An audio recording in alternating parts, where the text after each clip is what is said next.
வணக்கம் மக்களே. Champions trophy start ஆயிருச்சு. Group A round one matches முடிஞ்சிருக்கு. மேட்சஸ் எப்படிலாம் போயிருக்கு, அடுத்தடுத்த மேட்சஸ்ல என்னெல்லாம் எக்ஸ்பெக்ட் பண்ணலாம், அதெல்லாம் நம்ம பாய்ஸோட டிஸ்கஸ் பண்ணுவோம் கடையில். வாங்க ஸ்டார்ட் பண்ணுவோம்.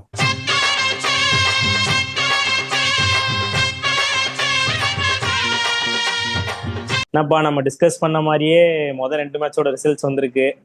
நியூசிலாந்து ஒரு கன்வின்சிங் விக்டரி, இந்தியாவும் பயங்கரமா இன்னைக்கு ஜெயிச்சிட்டாங்க. ஸோ ஃபர்ஸ்ட் நம்ம நியூசிலாந்து vs பாகிஸ்தான் என்னன்னு டிஸ்கஸ் பண்ணிடுவோம். ஆமா, ஃபர்ஸ்ட் மேட்ச்சே நியூசிலாந்துக்கு ஒரு பயங்கரமான விக்டரியை வாங்கி கொடுத்துருக்கு. ஏன்னா ரொம்ப ஓவரால் பெர்ஃபார்மன்ஸா இருந்துச்சு நியூசிலாந்து. இது வந்து ஸோ நேற்று மேட்ச் ஆரம்பிச்ச உடனே டாஸ்ல வந்து ஒரு பேட்டிங்க்கு ஃபேவரான ஒரு பிச்ல வந்து டாஸ் வின் பண்ண உடனே அவங்க சூஸ் டு பவுல் பாகிஸ்தான் வந்து அதுவே ஷாக்கிங்கா தான் இருந்துச்சு. சரி, என்னடா அது இந்த மாதிரி சூஸ் டு பவுல் போயிருக்காங்களேன்னு சொல்லி இது பண்றப்போ ஸ்டார்டிங் பாகிஸ்தானோட பவுலிங் ஸ்டார்டிங் வந்து சூப்பரா தான் இருந்துச்சு. எடுத்த உடனே ஏர்லியா 2 விக்கெட் விழுந்துச்சு. ஒருவேளை அவங்க ஏதோ பெரிய ஒரு பிளானோட வந்திருக்காங்க போல அப்படின்னு நினைக்கிறதுக்குள்ள நியூசிலாந்து வந்து ஸ்டடி பண்ணி டேக் ஓவர் பண்ணிட்டாங்க கம்ப்ளீட்டா. அதான் இனிஷியலா நம்ம இப்போ நீ சொன்ன மாதிரி இப்போ கேன் வில்லியம்சன் விக்கெட் விழுந்தோடனே கம்ப்ளீட் ப்ரெஷர் நியூசிலாந்து மேலே போயிருச்சு. நானுமே என்ன யோசனா, ஆமா, அடுத்து இப்போ டேரில் மிச்சர் வந்து கொஞ்சம் ஸ்டாண்ட் பண்ணுவான்னு பார்த்தா அவங்க விக்கெட் எடுத்துட்டாங்க. ஸோ இதுக்கப்புறம் எப்படி ஸ்டேபிள் பண்ண போறானுங்க? ஏன்னா நம்ம பார்த்துருக்கோம் அவங்களோட மெயின் ஸ்ட்ரென்த்தே இந்த கேன் வில்லியம்சன், டேரில் மிச்சல் இந்த மாதிரி பிளேயர்ஸ் தான். ஏன்னா அவங்க நின்னா அப்படியே பெரிய ஆமா. ஸ்கோர் கொண்டு போயிருவாங்க ஆட்டோமேட்டிக்கா. நேற்று என்ன ட்விஸ்ட்னா, டாம் லாத்தம் ரொம்ப நாள் கழிச்சு ஃபார்முக்கு வந்திருக்காரு. அது வரைக்கும் ஆடவே இல்லை, திடீர்னு பார்த்தா டக்குன்னு ஒரு செம்ம ஃபார்ம். அது போக வில்லியங்கும் நம்ம சொல்லிட்டு இருக்கோம், அவரு செம்ம டேலண்ட், நல்ல ஒரு ஸ்டார்ட் பண்றாரு அப்படின்னு சொல்லிட்டு அதை கன்வெர்ட் பண்றாரு நேற்று செஞ்சுரியா. ஸோ அதுவும் அவங்களுக்கு பயங்கரமான இது. அதுக்கப்புறம் நம்ம கேட்க வேணாம், ஃபினிஷிங்ல நம்ம பிலிப்ஸ், அவர் இப்போ ரீசெண்டா செம்ம ஃபார்ம். ஆமா. வெறும் அந்த T20 பிளேயர் மட்டும் இல்லாம இப்போ ஓடிஐலையும் நல்ல ஒரு இன்னிங்ஸ் ம். ஆடிட்டு. ஸோ அதுக்கேற்ற மாதிரி அதுவும் ஒரு நல்ல ஃபினிஷ் கொடுத்துட்டாரு. மற்றபடி அதான் இப்போ பாகிஸ்தான் பவுலிங்ல இப்போ எனக்கு என்ன பெரிய வீக்னஸா இருக்குன்னா, மிடில் ஓவர்ஸ்ல வந்து அவங்க ஒரு பிடியே இல்லை அவங்கள்ட்ட. விக்கெட் டேக்கிங் ஆப்ஷனும் இல்ல, ஏதோ சும்மா போட்டுட்டு இருக்கானுங்க வந்து, அந்த மாதிரி தான் போயிட்டு இருக்கு. ஸ்பாட் டைம் ஸ்பின்னர்ஸ் ம். ஒரு பெரிய அட்டாக்கிங் பவுலரே இல்லை அவங்கள்ட்ட. ஸ்பின் டிபார்ட்மெண்ட்ல அப்ரார் கொஞ்சம் டீசெண்டா தான் போட்டாரு, அவர் கொஞ்சம் எக்கனாமிக்கலா போட்டாரு.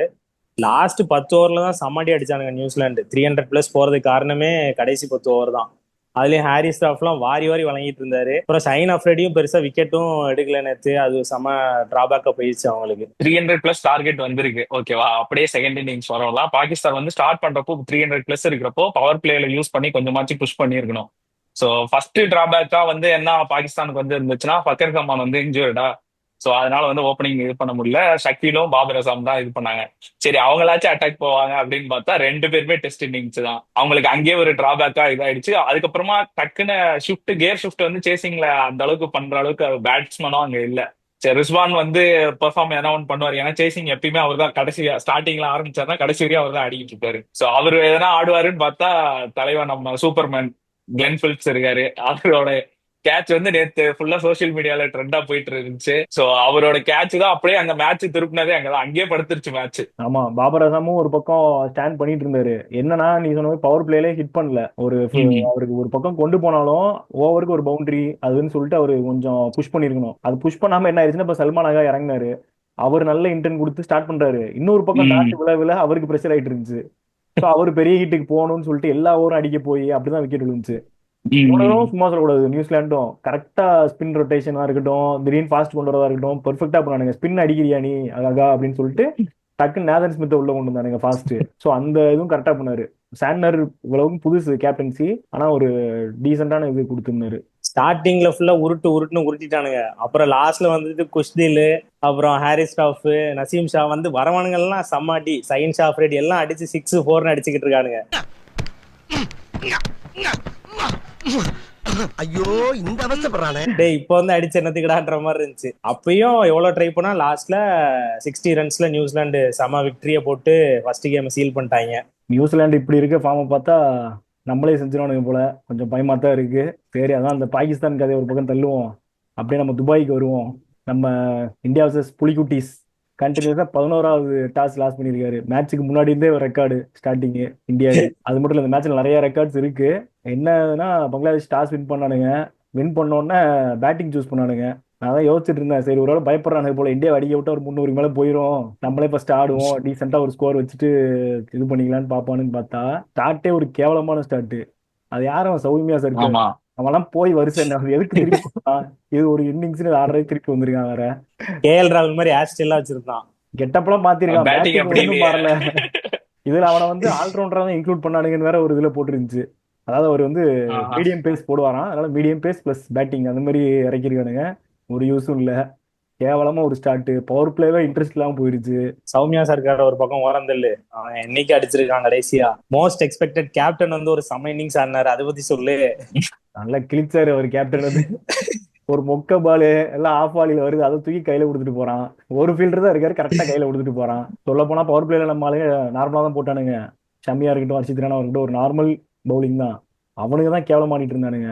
அந்த ஓப்பனர் இந்த டென்ஷித் மட்டும் தான் கொஞ்சம் ஆடிட்டு இருந்தான், ஒன்று ரெண்டு பவுண்டரிஸ் அடிச்சு. மைதி ஹாசனா எப்பயும் போல ஃப்ளோட்டர் தான், நல்லா ஆடிட்டு இருக்க. அவனை மேல தூக்கி இறக்கி விடுறது இதே வேலை. பவர் பிளேல 6வது ஓவர்ல வந்து இறக்கி விடுறானுங்க.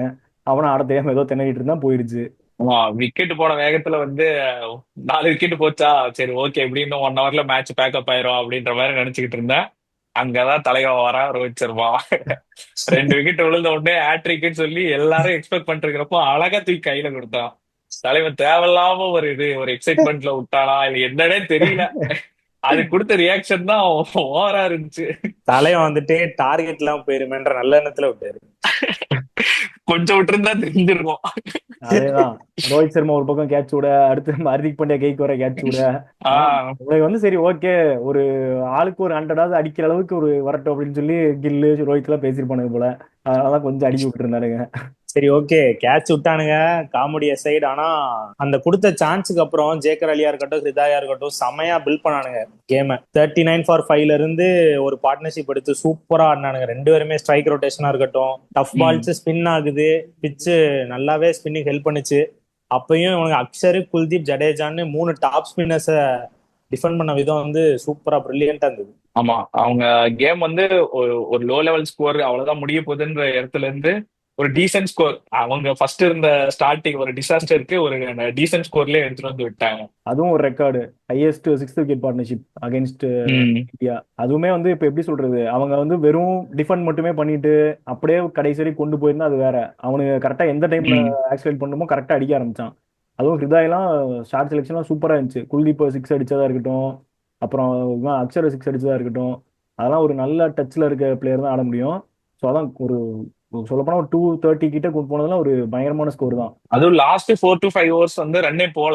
அது அப்படியே அவங்க ஓரளவுக்கு கொண்டு வந்துட்டானுங்க. ஏன்னா அவனுக்கு இன்ஜுரி ஆயிடுச்சு, சுத்தமா ஆட முடியாம தானே ஆடிட்டு இருந்தான், கிராம்ப் போயிட்டு சுத்தமா ஆட முடியாம இருந்தான். அப்படியே ஓரளவுக்கு டீசென்ட் ஸ்கோர் கொண்டு வந்துட்டானுங்க. அவன் இன்னும் கொஞ்சம் ஸ்டேபிளா இருந்திருந்தானா நல்லாவே ஷாட்டுக்கு போயிருப்பான். ஆனா இதுல ஓவராலா இப்ப பங்களாதேஷ் பேட்டிங்கை சொல்லணும்னா இவனுங்க டாப் ஆர்டர் பண்ண மிஸ்டேக் தான். நம்ம அதுக்கப்புறம் ஆமா. இவனுங்கள்ட்ட இவ்வளவுதான் எதிர்பார்க்க முடியும். அது எதிர்பார்த்தோடவே நல்லா ஆடிட்டானுங்க. டெய்லண்டர்ஸும் ஓரளவுக்கு கான்ட்ரிபியூட் பண்ணிட்டானுங்க. இந்த டாப் ஆர்டர் தான் ஃபர்ஸ்ட். அதுலயும் இந்த முஷ்பிகிர் ரஹீம், அவர் வந்து நேரா ஃபைனல்ஸ்ல இந்தியாவை பார்த்து போனதுலாம் வாய் பேசிட்டு வந்து பாலே அவுட்டு. ஃபைனல்ல பார்த்து வந்தானே சொன்னா, குரூப் ஸ்டேஜ சொல்லலையே. இங்க இங்க ஜெயிச்சாதான் நாங்க வர முடியும். கில்லி கில்லி பட டைலாக் சொல்லிட்டு இருக்க. வாய் மட்டும் இல்லைன்னா நாய் தூக்கிட்டு போயிடும் நல்லா. அப்புறம் 229 டார்கெட் செட் பண்ணாங்க புலிகுட்டீஸ் நமக்கு. தலைவனும் சுப்மன் கில்லு உள்ள வந்தாங்க. மாலை அடித்தால் அடி, இடித்தால் இடின்னு போட்டு வழக்கம் போல பவர் பிளேல அடிச்சு நொறுக்கிட்டு இருந்தான் 4 பக்கமும். கரெக்டா இன்னும் 2 சுப்மன் கில்லும் சூப்பரா ஆடிட்டு இருந்தாரு. அவர் ஒரு பக்கம் நல்ல ஷார்ட் செலெக்ஷன் பண்ணி சூப்பரா ஆடிட்டு இருக்காரு. இங்க தலைவன் அடிச்சு துவம்சம் பண்ணிட்டு கரெக்டா பவர் பிளே முடியறப்போ தூக்கி கொடுத்துட்டு கிளம்பிட்டாப்ல, பாய் பாய் என் ரோல் முடிஞ்சுச்சு அப்படின்ட்டு. அதான் நம்ம last world cup, T20 world கப்பா இருக்கட்டும், நம்ம 50 ஓவர் வேர்ல்டு கப்பா இருக்கட்டும், அப்பயே பார்த்துட்டு இருக்கோம். ரோஹித்தோட டியூட்டியே அதுதான், வந்தோம் அடிச்சோம் அதே தான். ஸோ அவரு வேலையை கரெக்டாக தான் பார்த்துட்டாரு. அடுத்து நம்ம கோலி தான் வந்து கொஞ்சம் அப்படியே ஒரு இன்னும் அந்த டச்சு கம்ப்ளீட்டா வரல, அப்படியே தடவிட்டே தான் இருக்காப்புல தலைவன். ஃபாஸ்ட் பவுலிங் அதே மாதிரி, ஒரு பவுன்சர்லாம் அப்படியே பாலே வரல, அதுக்குள்ளே ஷாட்லாம் கம்ப்ளீட் பண்ணியாச்சு. வந்து பின்னாடி பேட் பின்னாடி பட்டுட்டு போகுது, பின்னும் ஃப்ரண்ட் ஃபுட் போறதா பேக் ஃபுட் போறதான்னு சொல்லிட்டு ஒரு மாதிரி திணறி. ஆனா பரவாயில்ல, ஒரு டீசென்ட் ஸ்டார்ட் அப்பதான் ஆரம்பிச்சாரு. கரெக்டா லெக் ஸ்பின்னர் ஏற்கனவே பார்த்துருக்கோம், இந்த 2024 மட்டுமே ஒரு 4 டைம் லெக் ஸ்பின்னர் டிஸ்மிசல் போயிருக்கு. இப்போ 5வது வாட்டி திருப்பியும் அதே மாதிரி. அதுதான் நம்ம ஒரு வீக்னஸ் விட்டா அடுத்த வீக்னஸ்ன்ற மாதிரி கோலிக்கு மட்டும் ஏதோ ஒன்று வந்துகிட்டே இருக்கு. பட் ஓகே, பார்ப்போம் இன்னும் இதுக்கப்புறம் சரி பண்ணிக்கிறாரு என்னன்ட்டு. ஆனா சுப்மன் கில் சூப்பரான இன்னிங்ஸ். அவரு ஷார்ட் செலெக்ஷனா இருக்கட்டும், ஸ்பின்னர்ஸ் எல்லாம் எப்படி ஆடணும்னு சொல்லிட்டு இங்கிலாந்து பிளேயர்ஸ்லாம் வந்து கிளாஸ் எடுக்க சொல்லணும். சுப்மன் கில்ல சிங்கிள் ரொட்டேஷன், எனக்கு இவரும் அதிரடியா ஆடக்கூடியவர் தான். ஸ்ட்ரைக் ரேட் வந்து ஓடியில் 100க்கு மேல இருக்கு, அடிச்சு ஆடுற ஒரு பிளேயரு. ஆனா கொஞ்சம் பிச் வந்து நின்று வருது பாலு, ஸ்பின்னர்ஸ் எல்லாம் எப்படி பிக் பண்றதுன்னு தெரியல. எல்லா பேட்ஸ்மேன் திணறிட்டு இருக்கானுங்க. ஒரு 80 to 85 கிலோமீட்டர் ஸ்பீட்ல தான் வந்துட்டு இருக்கு ஒரு பாலும். அதை எப்படி பிக் பண்ணணும்னு சொல்லிட்டு பேக் ஃபுட் ஃப்ரண்ட் ஃபுட்னு போய் கரெக்டா சிங்கிள் கட்டுறதுல இருந்து எல்லாம் பண்ணிட்டு இருக்காரு. ஸோ அதெல்லாம் பெர்ஃபெக்ட் இன்னிங்ஸ் இன்னைக்கு. அது ஃபாஸ்டா ஆடினாரா இல்லையா அதெல்லாம் தாண்டி அவர் ஒரு பக்கம் நின்னது வந்து சரியான பேட்டிங் இன்னைக்கு. ஆமா, அவரு நேச்சர் ஆஃப் த கேம்ல இருந்து வெளியே வந்து கேமுக்கு தகுந்த மாதிரி அடாப்ட் பண்ணிக்கிட்டாரு. அதுக்கப்புறமா போக போக எப்படி இருந்துச்சுன்னா ரிக்கெட் ரேட் வேற அதிகமாயிட்டே போயிட்டு இருந்துச்சு, பாலுக்கு பால் ஈக்குவலா வர்ற மாதிரி இருந்துச்சு. என்னடா இது அப்படின்றப்போ ராகுல் ஆடுறப்போ கேட்ச் விட்டானுங்க அவனுங்க. பங்களாதேஷ் சைடு மிஸ்டேக் வந்து பார்த்தோம்னா ஃபீல்டிங் நிறைய சான்சஸ் வந்து கிரியேட் ஆன இடத்துல மிஸ் பண்ணிட்டாங்க. இப்போ ராகுல் கேட்ச் எல்லாம் ரொம்ப குரூஷியல், ஏன்னா அப்பதான் வந்து கொஞ்சம் கண்டெயின் ஆகி வந்துட்டு இருக்கிறப்போ ராகுல் கேட்ச் பிடிச்சிருந்தா கண்டிப்பா அவங்களுக்கு ஒரு ஒரு டேர்னிங் பாயிண்டா இருந்திருக்கும் மேட்ச்ல. அதை மிஸ் பண்ணானுங்க. அதுக்கப்புறமா க்ளோஸ் கால்ல 2 ரன் அவுட் மிஸ் பண்ணானுங்க. சோ இதெல்லாம் அவங்க சக்சஸ்ஃபுல்லா சேஞ்ச் பண்ணியிருந்தாங்கன்னா கண்டிப்பா இன்னும் கொஞ்சம் ஃபைட் இருந்திருக்கும். அது எப்ப மிஸ் ஆச்சோ அப்ப இருந்து ராகுல் டேக் ஓவர் பண்ணியாச்சு, அவ்வளவுதான். கிடைக்கிற சான்ஸ்ல எல்லாம் ஷார்ட் போயிட்டாங்க அதுக்கப்புறம். அதான் நல்ல ஃபைட்டு கொடுத்துட்டு அப்புறம் எங்க புலிக்குட்டி இந்த மாதிரி ஏதாவது ஒன்று சிலித்தனமா பண்ணணும், அப்பதான் அதுக்கு பேர் புலிக்குட்டி. அதுதான் புலிக்குட்டி. அதுவும் அந்த கேட்ச் டிராப் பண்ணோன்னா அங்க ரோஹித் சர்மா அங்க இருந்து ரியாக்ஷன் கொடுப்பாரு. அதே ஆமா, அவரு டிராப் பண்ண அதே ஜேக்கர் அலி தான் இங்க டிராப் பண்ணிருப்பான். அதெல்லாம் எல்லாம் பேசுவாப்ல தலைவர் ஹியூமர் ஆமா. பண்றது. அதான் நான் விட்டல இப்ப நீ நான் விட்ட பாரு அப்படின்ட்டு ஒரு ரியாக்ஷனு. அக்ஷர் பட்டேலுக்கு வந்துட்டு கேட்ச் டிராப் பண்ணிட்டு அவரை நான் டின்னர் கூட்டு போறேன் செலவுல, இந்த மாதிரி ஃபன் ஆமா. பண்றதெல்லாம் பண்ணிக்கிட்டு இருப்பாப்ல. அதெல்லாம் செம்ம ஃபன்னு. அப்போ அதான் அவருக்கு ஒரு கான்பிடன்ஸ் இருந்துச்சு. கடைசி பேசுறப்ப அதான் சொல்லியிருந்தாரு, இந்த மாதிரி சுச்சுவேஷன்லாம் எங்களுக்கு அடிக்கடி வந்திருக்கு, இந்த மாதிரி விக்கெட்ஸ் விழும் ஆனாலுமே நாங்க வின் பண்ணிடுவோம் அப்படின்னு சொல்லிட்டு கான்ஃபிடண்டா சொன்னாரு. உண்மையை சொல்ல போனா நம்ம கான்ஃபிடண்டா தான் இருந்திருக்கணும். நமக்கு என்ன பயம்னா இப்ப கில் ராகுல் என்ன இவங்க அவுட் ஆயிட்டா அவ்வளவுதான், அடுத்து பேட்டிங் இல்லையோன்னு நினைச்சிட்டு இருக்கோம். ஆனா உண்மையை சொல்ல போனா நம்மகிட்ட அடுத்து பேட்டிங் இருக்கு.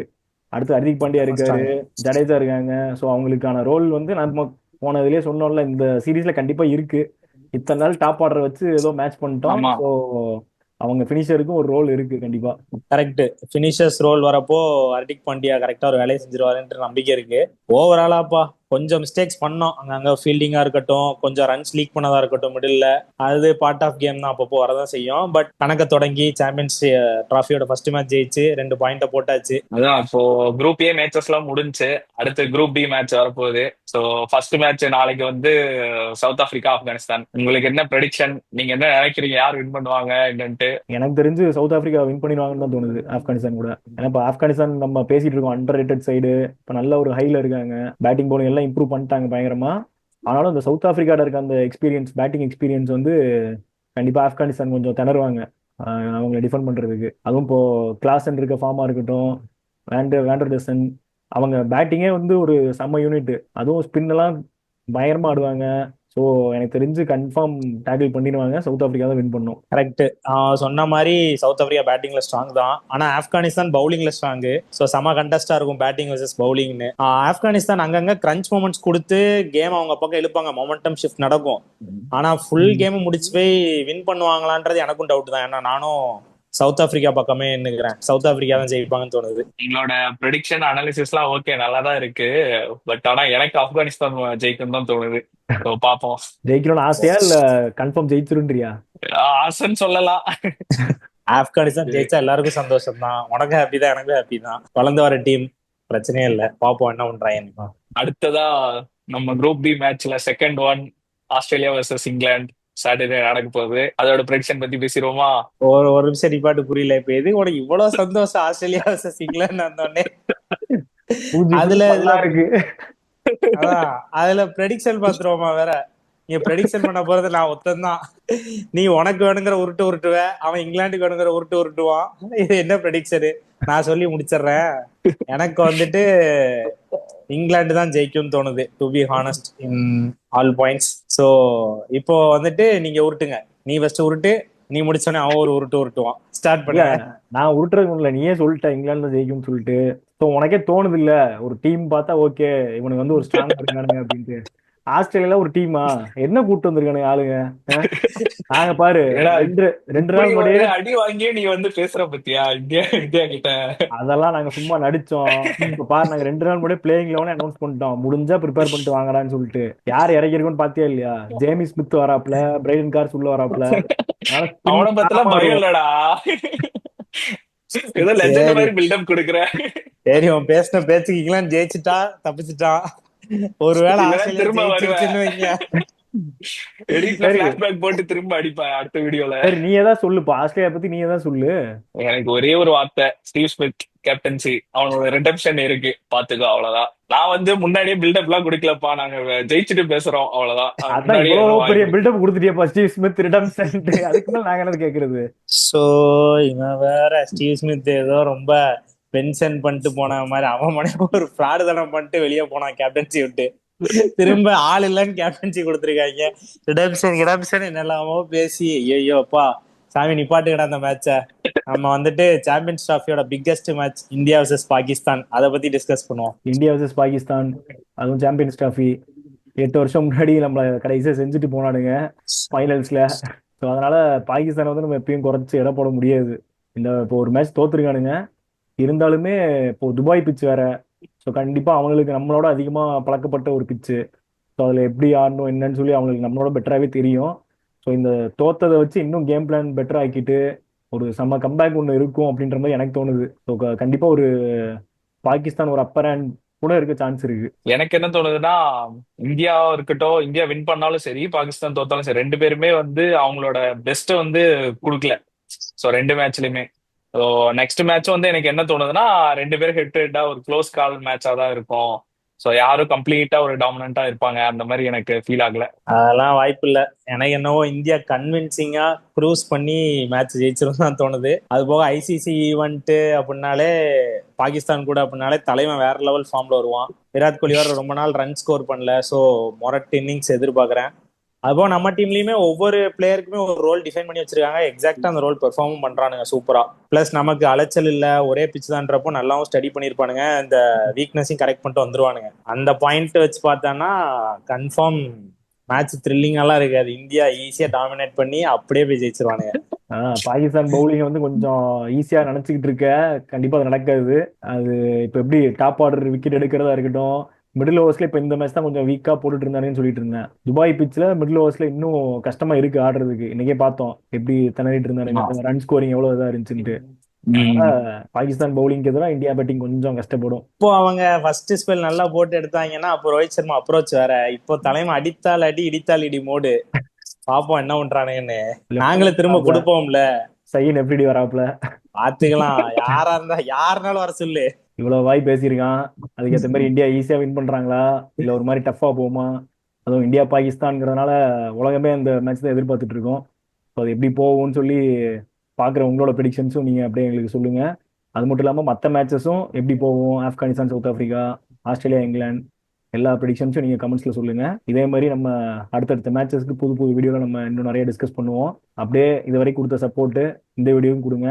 மறக்காம இந்த வீடியோவை லைக் பண்ணுங்க, கமெண்ட் பண்ணுங்க, ஷேர் பண்ணுங்க, சப்ஸ்கிரைப் பண்ணுங்க. கிரிக்கெட் கடை. கலாஸ்.